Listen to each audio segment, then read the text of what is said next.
நண்பர்கள் இருக்கிறாங்களோ அவங்களுக்கு தேவையான மெதுவடை இதில் போட்டு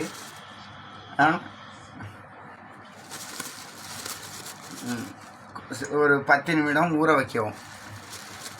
இதுதான் தயிர் வடை. இனிப்பாக வேணும்னா சீனி போட்டுக்கிடணும். அது இனிப்பு வேண்டாம் அப்படின்னா அப்படியே போட்டால் அது தயிர் வடை. அது சாப்பாட்டுக்கு உதவும். இது இனிப்பாக வேணும்னா சிறு குழந்தைங்களுக்கு ராத்திரிகளோ காலை வேலையை சாப்பிடுவதற்கோ டிஃபனுக்கோ கொடுக்கலாம். சூப்பராக இருக்கும். ஒரு நேரம் ஒன்று பார்த்தால் மறு நேரம் தெரியும் இதோட ருசி.